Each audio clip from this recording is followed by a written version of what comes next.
Hello everyone. आज के class में हम देखेंगे कि फोरकास्टिंग का क्या क्या हॉरिजॉन है, कौन कौन टाइप से फोरकास्टिंग है, इसके बारे में आज देखेंगे। तो फोरकास्टिंग जो है इसको कुछ रीजन्स में कैटेगराइज किया गया है, जैसे कि लॉन्ग टर्म का फोरकास्टिंग, ठीक है, जो कि बहुत ही लंबे टाइम का यहाँ पे डाटा को कलेक्ट करके हम इसका फोरकास्टिंग करते हैं।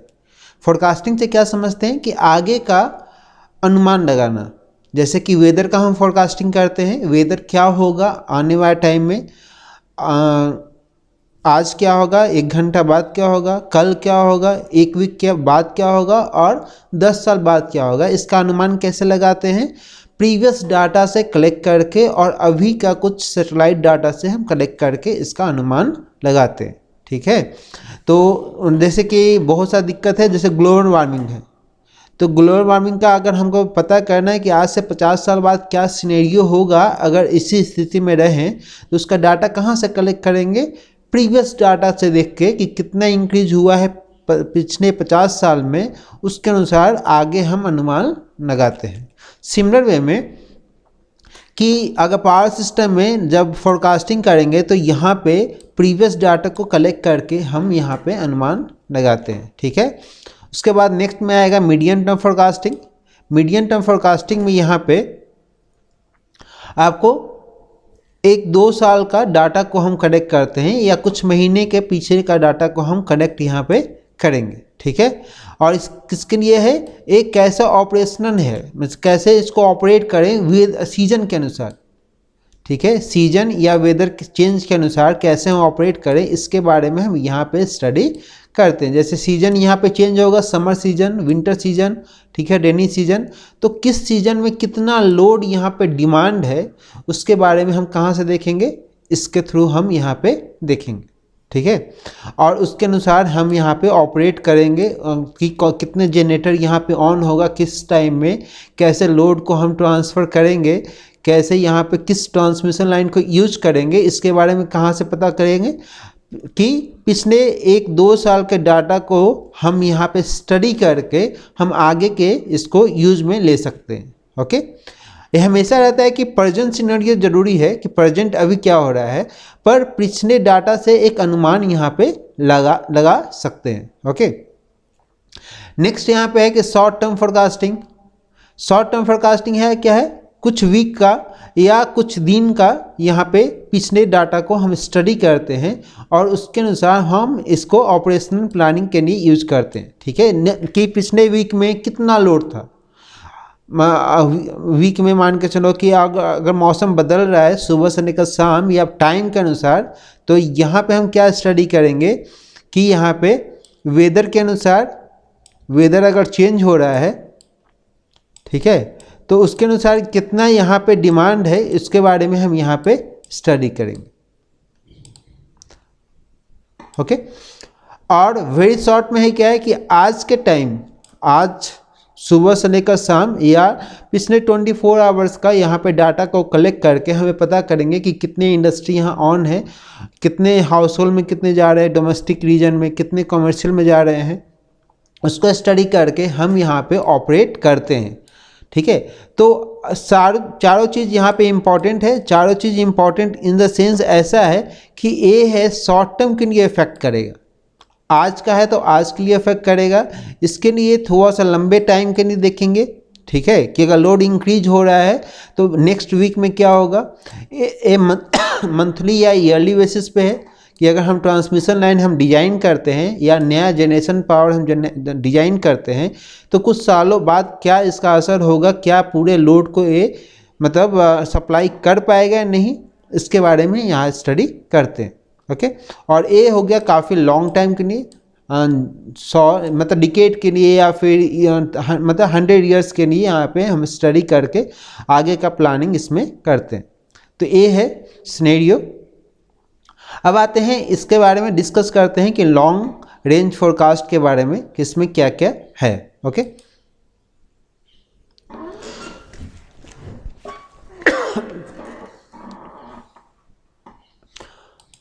तो इसमें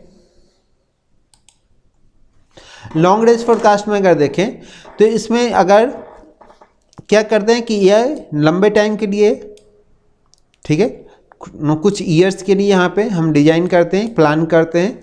और यहाँ पे हम पता करेंगे कि किस टाइप का यहाँ पे जनरेटिंग पावर का यूनिट होना चाहिए, ताकि वहाँ पे पीक लोड या इंटरमीडिएट लोड्स जो नॉर्मल लोड होते हैं, एवरेज लोड या फिर बेस लोड जो मिनिमम लोड यहाँ पे होंगे। हमेशा जैसे कोई इंडस्ट्री है तो एक मिनिमम बेस लोड पे काम करता है कि कुछ भी नहीं हो तो इतना तो लोड चलेगा ही चलेगा, ठीक है। या घर ही है तो एक बेस लोड होता है, कुछ लाइट कुछ फैन हमेशा चलते रहते हैं तो बेस लोड हो गया। एक साथ में सब कुछ अगर ऑन कर दिए, जितने भी चीज़ है कि आपके पास एसी है या गीजर है या प्रेस है, सबको ऑन कर दिए तो यहाँ पे क्या आ जाएगा, पिक लोड के अनुसार। तो इसके बारे में स्टडी करते हैं कि पिक लोड एक टाइम में कितना हो सकता है on the industry basis level, average load कितना है, ताकि मेनली एवरेज लोड यहाँ पे काम होगा, और बेस लोड सबसे मिनिमम लोड यहाँ पे कितना रहेगा। इसको स्टडी करके हम आगे का प्लानिंग कर सकते हैं, ठीक है। आगे का अगर एक्सपेंशन करना है कि अगर एक्सपेंड करना है तो किस डाटा को लेके हम एक्सपेंड करें। मान के चलो कि अगर पिछले 10 साल में इलेक्ट्रिसिटी का डिमांड 10% से इंक्रीज हुआ है, तो आने वाले टाइम में 10 से हो सकता है 12% या 13% से इंक्रीज हो, तो इसी के अनुसार हम इंक्रीज मतलब डिमांड इंक्रीज होगा, ठीक है। क्योंकि पॉपुलेशन इंक्रीज होगा, टेक्नोलॉजी इंक्रीज होगा, तो थोड़ा सा शिफ्टिंग होगा रूरल से अर्बन की तरफ शिफ्टिंग होगा, लोगों का शिफ्टिंग होगा, तो वहाँ लोड थोड़ा ज़्यादा कंज्यूम करेंगे। तो पिछले साल से पिछले 10 सालों का जो डाटा है उससे थोड़ा सा ज़्यादा यहाँ पे इंक्रीज होगा। तो अगर पिछले 10 साल का डाटा अगर हमें पता है तो हम आगे का भी 10 साल का डाटा हम प्लान कर सकते हैं। या फिर जो ट्रांसमिशन लाइन या जनरेटिंग पावर प्लांट जो हम डिज़ाइन करते हैं तो वो तो 50 साल 100 साल के लिए डिज़ाइन होता है। तो उस कंडीशन में क्या होगा कि अगर हम डाटा को अगर कैसे एक्सपेंड कर रहे हैं तो हम देखेंगे कि पिछले 50 साल में या 100 साल में कितने लोड यहाँ पे इंक्रीज हुए हैं। अगर इसको स्टडी कर लें तो उसके अनुसार हम प्लानिंग करेंगे कि नेक्स्ट 50 ईयर में क्या होगा और उसके लिए हम कैसे एक्सपेंशन कर रहे हैं, ठीक है। तो इसके बारे में यहाँ पे हो जाएगा। लॉन्ग टर्म फोरकास्ट अगर पॉइंट्स इसका देखिए कहाँ कहाँ इसको यूज में लेते हैं, तो पहला पॉइंट यहाँ पे आएगा कि अगर लॉन्ग टर्म फोरकास्ट से हम नए नेचुरल फ्यूल का यहाँ पे जो रिसोर्सेज है कहाँ कहाँ एक्सप्लोर कर सकते हैं, कहाँ कहाँ नया खोज सकते हैं, इसके बारे में हम यहाँ पे स्टडी कर सकते हैं। क्योंकि जो पुराने जैसे कि कोल माइंस है, कोल का यहाँ पे अगर बात करें तो कोल माइंस यहाँ पे अगर जो है पिछले पुराने वाला पार्ट में ये चीज़ वहाँ पे ख़त्म हो रहा है।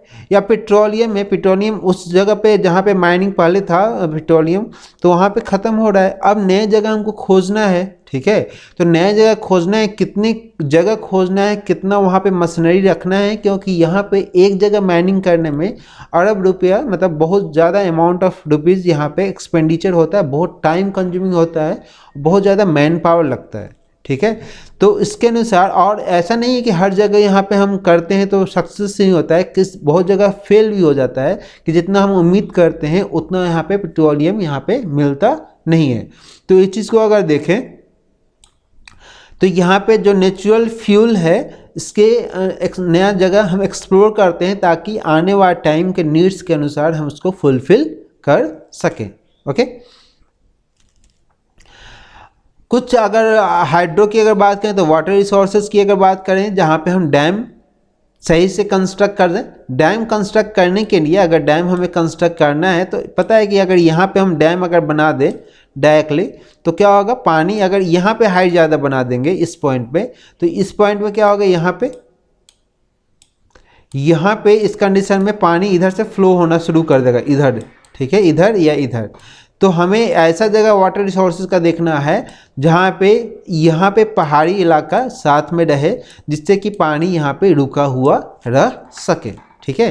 तो इसके अनुसार हमें नए जगह ताकि नए सोर्स ऑफ एनर्जी के लिए हम यहाँ पे जा सकें, ओके।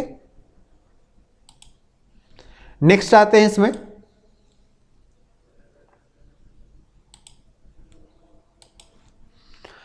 कि अगर हमें नए रिसोर्सेज चाहिए तो नए ट्रेंड ह्यूमन पावर की आवश्यकता पड़ेगा, जो कि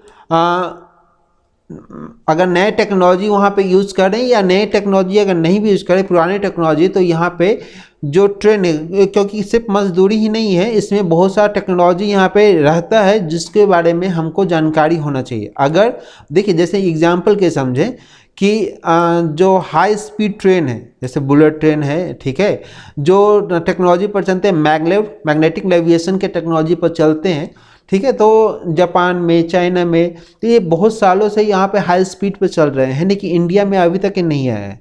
ठीक है, नहीं आने का एक वजह है कि यहाँ पे उतना ज़रूरत नहीं है या उतना इकोनॉमी नहीं है, या फिर तीसरा चीज़ ये भी हो सकता है कि वो टेक्नोलॉजी जो ट्रेंड ह्यूमन पावर है वो हमारे पास नहीं है। हम लोग बहुत सारा वेपन्स है डिफेंस के लिए, या राफेल है, या बहुत सारा अलग अलग है जो हम परचेज करते हैं, कुछ रसिया से, कुछ फ्रांस से, कुछ जर्मनी से, कुछ यूएसए से हम परचेज करते हैं, क्योंकि हमारे पास उतना विकसित करने का या तो टेक्नोलॉजी नहीं है, फंडिंग तो है, क्योंकि हम अगर खरीद रहे हैं तो हमारे पास फंड है, लेकिन हमारे पास टेक्नोलॉजी नहीं है। तो इसलिए अगर हम नए अगर पावर प्लांट की ही अगर बात करते हैं तो हमें ट्रेंड ह्यूमन पावर की आवश्यकता पड़ता है। नए ट्रांसमिशन, अगर high level transmission, high efficiency, जहाँ पे इन्वायरमेंट को भी कंसीडर करें कि इन्वायरमेंट भी असर नहीं हो, इफिशिएंसी भी सही हो और कॉस्ट भी इफेक्टिव होगा, तीनों चीज़ को कंसीडर करें, तो उसके लिए एक नई टेक्नोलॉजी, नए तरह से हमको इसको डील करना पड़ेगा। तो इसके लिए हमें क्या करना पड़ेगा, ट्रेंड ह्यूमन पावर का हमें आवश्यकता पड़ेगा। ओके, ठीक है। नेक्स्ट इसमें नेक्स्ट आएगा कि रीइंफोर्समेंट प्लानिंग, ठीक है, जो कि जेनेशन ट्रांसमिशन, तीनों legs, generation, transmission and distribution है। इसको रीइंफोर्समेंट हमें करना पड़ेगा कि नए तरीके से इसको हमको कैसे हमको प्लानिंग करना है, इसके बारे में हमें डील करना पड़ेगा, क्योंकि समय के साथ ज़रूरत भी चेंज होता है और ज़रूरत के साथ हमें इसको डील करना पड़ता है। नेक्स्ट पॉइंट में यहाँ पे आएगा कि जो नए फ्यूचर फ्यूल का रिक्वायरमेंट है उसके बारे में भी हमें नए नए चीज़ को ढूंढना पड़ेगा। जैसे कि मान के चलो कि अब पहले कोल, न्यूक्लियर या हाइड्रो पे काम होता था, अभी क्या है, अभी नए टाइम में सोलर विंड, ठीक है, बायोगैस, टाइडल, जियोथर्मल, इस ढंग से रिन्यूएबल रिसोर्सेज एनर्जी पे हम यहाँ पे ज़्यादा फोकस कर रहे हैं, ताकि इन्वायरमेंट को असर न करे, हमें ज़्यादा कॉस्ट न लगे, भले ही इनिशियल कॉस्ट हमें ज़्यादा लगे, पर लंबे टाइम में क्या होगा, वो रिकवर हो जाएगा और हमें फिर ज़्यादा कॉस्ट न लगे और हमें दूसरे कंट्री पर डिपेंडेंट न होना पड़े पेट्रोलियम प्रोडक्ट के लिए। ठीक है, या कोल भी है तो जो इंडिया में रिजर्व्स है, एक टाइम के बाद एक ख़त्म हो जाएगा, तो हमें नए फ्यूल जो रिक्वायरमेंट है इसके बारे में हमें समय समय पर खोज करते रहना चाहिए और उसमें नए नए टेक्नोलॉजी। देखिए, कोई चीज़ जब नया डिस्कवर होता है तो उसमें क्या होता है कि इफिशिएंसी बहुत कम होता है। पहले नया टेक्नोलॉजी आता है, उसके बाद फिर उसमें इम्प्रोवाइज करते हैं, उसको नया नया इम्प्रूवमेंट करते हैं ताकि ज़्यादा इफ़िशिएंट हो सके, कम कॉस्ट में आ सके, और इसी पर हमेशा रिसर्च होते रहते हैं। और अगर ये चीज़ है तो ट्रेंड ह्यूमन पावर का यहाँ पे वापस से आवश्यकता पड़ेगा, जो नए R&D है और नए यहाँ पे मतलब R&D जो होगा, रिसर्च एंड डेवलपमेंट, नए लेवल पे इसको करना पड़ेगा, ताकि इसमें हम कम कॉस्ट में ज़्यादा इफ़ेक्टिव पावर जनरेशन हम कर सकें। ओके।